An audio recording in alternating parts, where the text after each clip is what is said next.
Alam mo ba kung ano ang pinakamalamig na lugar sa mundo? Ito ay ang Yakutsk.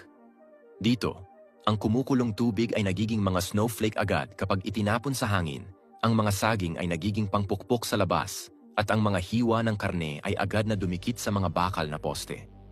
Ayaw ng mga tao na maglakad ng malayo dahil ang manatili sa labas ng higit sa 10 minuto ay maaaring magdulot ng frostbite.